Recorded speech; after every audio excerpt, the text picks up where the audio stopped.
Evangelio de hoy sábado 5 de julio del 2025. Lectura del Santo Evangelio según San Mateo capítulo 9 versículo 14 al 17. En aquel tiempo, los discípulos de Juan se acercan a Jesús, preguntándole: ¿Por qué nosotros y los fariseos ayunamos a menudo? Y, en cambio, tus discípulos no ayunan. Jesús les dijo: ¿Es que pueden guardar luto los amigos del esposo, mientras el esposo está con ellos? Llegarán días en que les arrebatarán al esposo, y entonces ayunarán.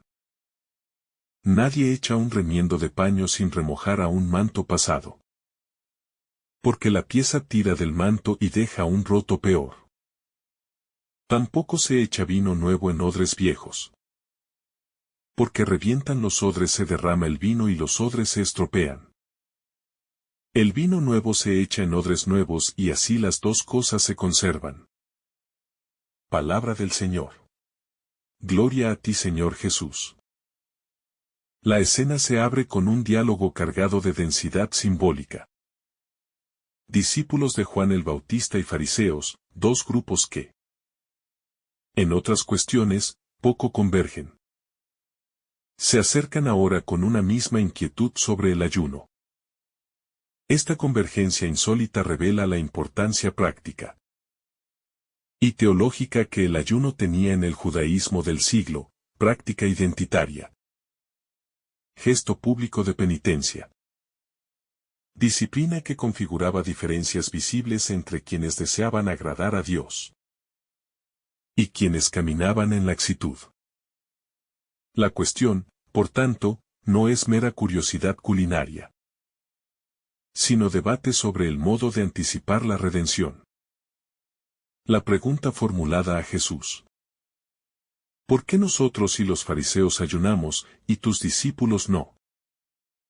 Es tanto reproche velado como curiosidad real. Hay una comparación implícita de méritos. Unos se privan, otros se permiten fiesta.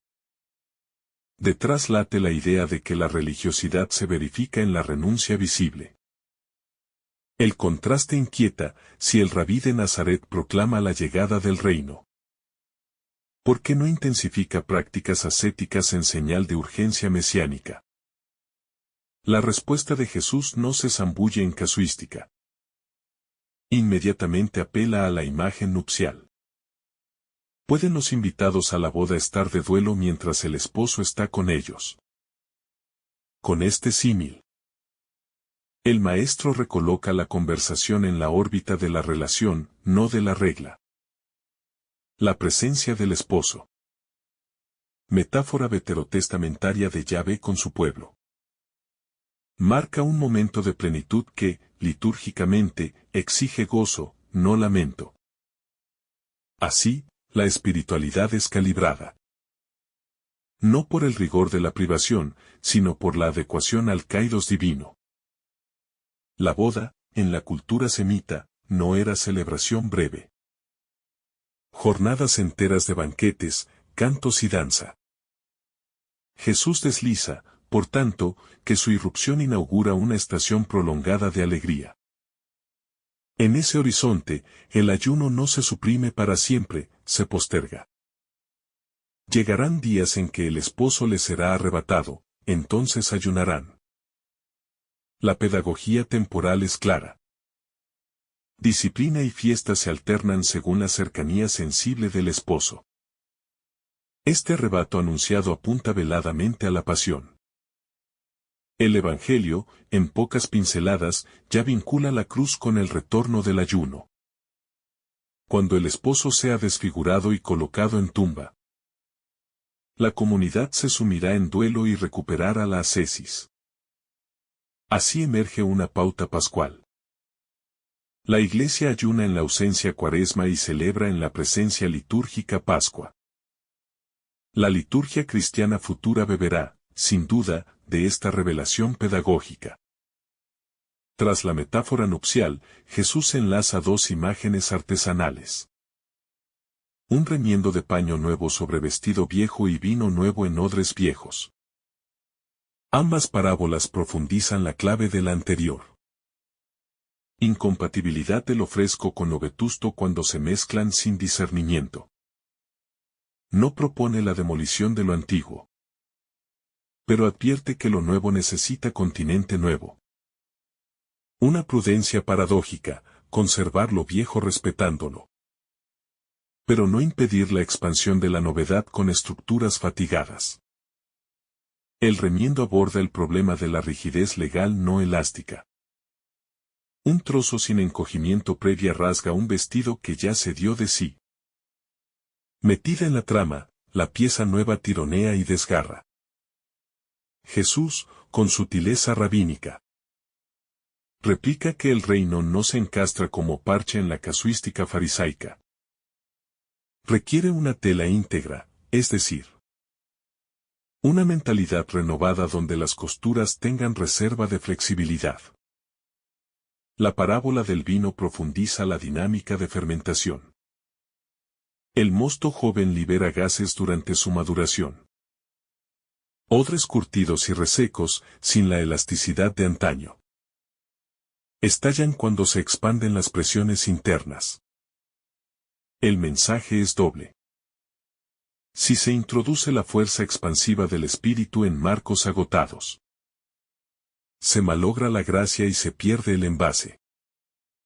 Jesús no es iconoclasta por capricho, sino protector del vino nuevo.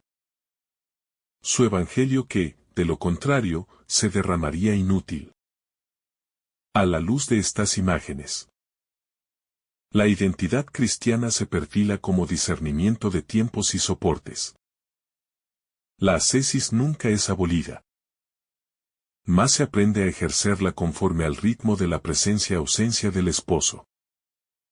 Asimismo, la estructura legal y ritual se respeta en su valor histórico, sin absoluta rigidez que traicione la novedad continua del espíritu. El reino necesita tradición flexible, no anacrónica. Necesita memoria pero también plasticidad.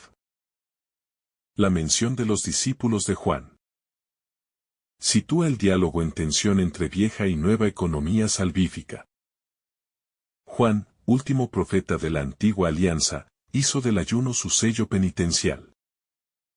Sus seguidores, viviendo aún en expectativa, practican esa señal. Jesús, en cambio, apunta que la esperada presencia ya está aquí y marca un paso cualitativo. Este contraste no desmerece a Juan. Solo subraya la transición de la espera al cumplimiento. En clave de espiritualidad personal, el texto sugiere evaluar nuestras prácticas devotas. Ayunamos como preludio del reino, o como señal de que no nos hemos enterado de su cercanía. Cuando la oración se reviste de tristeza crónica, traiciona la alegría nupcial de la encarnación. Discernir significa preguntarse cuál es mi motivación. Melancolía ritual o deseo genuino de ajustarme al latido del esposo. El vino nuevo alude también a la doctrina. La buena noticia contiene dinamismo transformador, que hunde la mente vieja si ésta se aferra a categorías rígidas. De allí la necesidad de odres intelectuales actualizados. Catequesis flexible, teología en diálogo con la historia. Predicación capaz de metamorfosearse sin adulterar la savia original. La comunidad eclesial, a lo largo de los siglos, ha debido reproducir este discernimiento. Concilios que reajustan vestidos. Reformas que desechan costuras inservibles. Nuevos movimientos espirituales que exigen recipientes inéditos. Cada crisis histórica puede leerse como tensión entre vino nuevo y odre envejecido. Ahí se juega la fidelidad creativa. Conservar lo esencial traspasando estructuras agotadas. La imagen nupcial revitaliza la teología del amor esponsal. Dios no se relaciona solo como legislador, sino como amante. El ayuno, a la luz del esposo. No se practica para ganar puntos, sino para intensificar el deseo.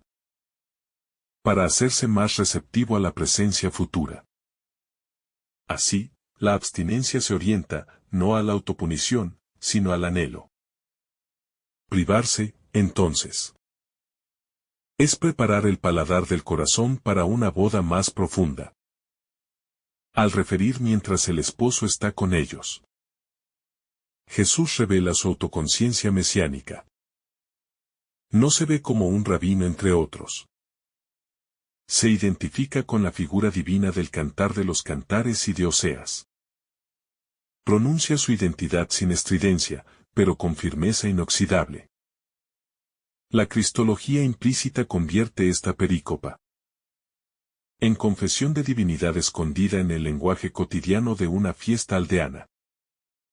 Interesante notar que los fariseos, defensores del rigor, no refutan la imagen nupcial, su escándalo radica en la inadecuación de la alegría. Al no percibir la hora mesiánica, continúan en clave funeraria. Esta ceguera temporal advierte al creyente moderno. Se puede practicar la piedad correcta en el tiempo equivocado. La salvación incluye saber qué hora es en el reloj de Dios. El vino, además, es figura de la alegría mesiánica. Símbolo de la abundancia prometida en Isaías. Jesús no desprecia el viejo vino, las primeras alhajas de la ley. Pero trae un mosto escatológico que trasciende el sabor antiguo. El creyente, por tanto, es llamado a paladear motivos nuevos de gozo. Y a no atrincherarse en nostalgias de un pasado que, aun precioso, no es clímax definitivo. Los odres viejos no son malos en sí. Han cumplido su ciclo. El problema surge cuando se pretende prolongar indefinidamente su función. Esto inspira una ética institucional. Ministerios, estructuras parroquiales. Pedagogías catequéticas deben saber jubilarse a tiempo, cediendo espacio a formatos acordes al vigor del vino que el espíritu hace fermentar en cada época. Desde la psicología de la espiritualidad. El texto sugiere revisar hábitos devotos. Gestos que sirvieron en infancia espiritual podrían volverse corsés en la madurez. El espíritu no pide traición a la tradición personal, pero sí flexibilidad. Para que la gracia no reviente contenedores psíquicos obturados por miedo o rutina. La mención del paño crudo no abatanado. Recuerda que el Evangelio es tejido virgen. Todavía por calar, por lavarse, por experimentar contracciones propias. Introducirlo en estructuras ya deformadas por uso causa tensión destructiva. La pedagogía pastoral invita a preparar primero los corazones, paño viejo, o iniciar comunidades nuevas. Vestido nuevo, evitando remiendos improvisados. En cada párrafo subyacente late la dialéctica entre continuidad y ruptura. Jesús no deroga la ley. La reorienta. No condena el ayuno, lo repliega. No demoniza los odres viejos. Advierte su fragilidad. Así nace una hermenéutica católica. La renovación auténtica se verifica en la fidelidad esencial y la flexibilidad accidental. Donde se invierte la jerarquía. Rigidez accidental, infidelidad esencial, la comunidad se agrieta. La práctica del ayuno, reubicada así, se ilumina en su dimensión escatológica. No es dietética espiritual, es señal de nostalgia activa. Nos privamos porque echamos de menos al esposo. Y esa nostalgia se convertirá en clamor litúrgico. En ternura con los pobres, en espera vigilante. El ayuno, por tanto, se vuelve político místico. Profetiza que el banquete final aún no ha alcanzado cada rincón del mundo. Si trasladamos la perícopa a la pastoral juvenil, emerge el reto de traducir la alegría nupcial en lenguajes generacionales. Muchos jóvenes perciben la iglesia como esquema de ayuno sin bodas. El Evangelio llama a invertir la ecuación. Testimoniar primero la celebración de estar con Cristo. Y educar después en renuncias que preserven la intensidad del amor. El hecho de que la pregunta surja de los discípulos del Bautista señala la necesidad de transición entre movimientos espirituales. Juan preparó el camino mediante austeridad. Jesús inaugura la plenitud con festín. Entre ambas etapas se requieren mediadores que, como los discípulos, sepan integrar la herencia penitencial y la alegría presente. De lo contrario, se produce ruptura generacional y el reino se caricaturiza. La parábola del vino nuevo exige, asimismo, aggiornamento cultural. El contenido evangélico fermenta con cada cultura que abraza. No se trata de embotellar el mosto eterno en envases occidentales exclusivamente, sino de buscar odres africanos, asiáticos, latinoamericanos, que liberen la savia en dialectos autóctonos. Allí resplandece la catolicidad, misma esencia, variedad de continentes. Jesús, al hablar de invitados de la boda, no se autoatribuye el rol de tribunal, sino de amigo esposo. La espiritualidad cristiana genuina será, pues, alegremente relacional. La acritud religiosa, que mide santidad por gravedad de rostro, delata desconocimiento del esposo presente. Una comunidad radiante atrae más que 1000 argumentos apologéticos.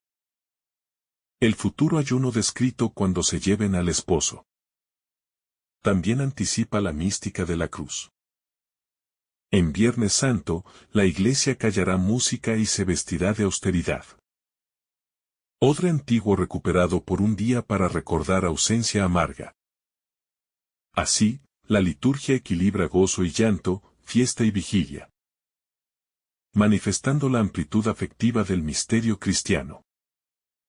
El Evangelio, al colocar juntas las tres imágenes boda, remiendo, vino, construye una sinfonía semántica. La boda revela la novedad, el paño, la tensión, el vino, la abundancia. Alegría, prudencia, expansividad. Toda disciplina espiritual debería equilibrar estos acordes. Quien solo goza, frivoliza, quien solo tensa, revienta. Quien solo expande, derrama sin contención. La sabiduría consiste en orquestar la tríada. En la historia eclesial, cada concilio encarnó este discernimiento. Definió dogmas, vino nuevo, corrigió abusos, remiendo. Fijó tiempos litúrgicos, boda. El creyente individual reproduce lo mismo. Abraza verdades, reforma costumbres, celebra presencia. De ahí que la lectio divina de este pasaje sea, en sí, programa de examen de conciencia. El texto ofrece metáfora para la teología moral. Las normas, como odres, contienen una dinámica ética. Cuando los contextos cambian, la moral debe conservar el vino, la verdad objetiva, pero revisar envases casuísticos.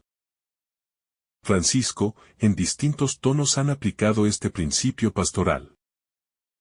No relativismo, sino discernimiento de formas. La alusión al desgarro mayor y al vino derramado advierte consecuencias pastorales serias.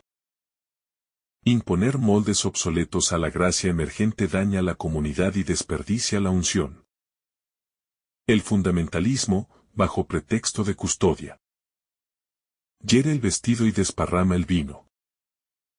La historia de escándalos y rupturas lamenta hoy haber preferido odre a vino. Jesús, irreductible al molde, revela la libertad del espíritu frente a corsés religiosos. El mismo Mesías que respeta el sábado. Cuando sirve al hombre lo trasciende cuando éste esclaviza. La dinámica es viva, la ley al servicio del amor, nunca al revés. El ayuno, entonces, es instrumento pedagógico, no ídolo, que señala la Pascua. En la pastoral del duelo, el pasaje consuela. La ausencia del esposo provoca ayuno, pero es ausencia temporal. La promesa del retorno alimenta la esperanza. El cristiano no se instala en luto perpetuo. Vive la bipolaridad pascual, gozo anticipado y nostalgia activa. Como la esposa que sabe al esposo viajero y prepara la casa para su vuelta. La economía sacrificial antigua culminaba en la carne compartida del cordero. Ahora, la economía eucarística culmina en el pan-vino que sintetizan la boda y el vino. El Evangelio teje así la continuidad tipológica. Cada misa actualiza la boda, viste paños nuevos, liturgia renovada. Y ofrece vino nuevo, sangre gloriosa. En un odre que es el corazón del creyente. La disciplina del ayuno cristiano se convierte, pues, en escuela de elasticidad interior. Aprender a expandirse sin romperse. A encogerse sin resentirse. A dejarse fermentar sin estallar. Es gimnasia del deseo teologal que prepara al alma para calor y frío. Fiesta y desierto, consolación y oscuridad. La escena de Mateo coloca al creyente frente a preguntas prácticas. Mi alegría procede de la conciencia de la presencia del esposo o de estímulos temporales. Mis sacrificios nacen de nostalgia del reino o de afán puritano. Mis estructuras vitales permiten la expansión de la gracia o la restringen. El remiendo y el vino aluden, indirectamente, a la paciencia de Dios. Él respeta tiempos de fermentación. No derrama vino antes de hora ni cose a la fuerza un paño nuevo. La misericordia divina es artesana, no industrial. Y conoce el arte de curtir odres internos con ritmo sabio. Los discípulos de Jesús, llamados a ser odres nuevos, deben cultivarse en la variabilidad. Un odre nuevo se hace con piel fresca, flexible, permeable al soplo. Peregrinar, estudiar lenguas, trabajar con culturas diversas. Practicar la escucha empática. Son modos de mantener la elasticidad espiritual que el Evangelio exige. El texto resuena, finalmente, como sinfonía de libertad. Libertad de regirse por un cronograma de amor, no de obligación. Libertad de reinterpretar el ayuno sin abolirlo. Libertad de innovar sin rupturas innecesarias. Esta libertad es custodiada por la presencia discreta del esposo, que preside la fiesta y garantiza que el vino, aunque nuevo, siempre será de la misma vid. Sin embargo, la libertad presupone responsabilidad. Odres nuevos deben ser fuertes. Pues la presión del Evangelio no es menor a la de la ley antigua, solo distinta. El discípulo flexible no es laxo, es resiliente. Se expande sin fisurarse, se aquieta sin endurecerse, se renueva sin perder identidad. Mateo se convierte así en manifiesto de una espiritualidad dinámica. Disciplina que no sofoca, gozo que no superficializa, novedad que no rompe. Tradición que no esclaviza. El cristiano es convocado a convertirse cada día en ese odre disponible, consciente de que el mismo vino que fermenta en su interior conferirá, al final, el buquet único que solo la paciencia divina sabe madurar. Que esta palabra siga fermentando en nosotros, estirando costuras y ensanchando odres, hasta que el esposo, que un día fue arrebatado, se manifieste de nuevo en plenitud. Y entonces, sin más ayunos, bebamos juntos el vino nuevo del reino que no habrá de acabar.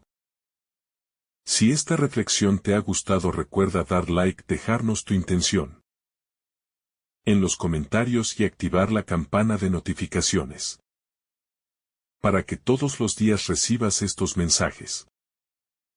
Te saluda tu hermano Francis deseándote un día lleno de bendiciones.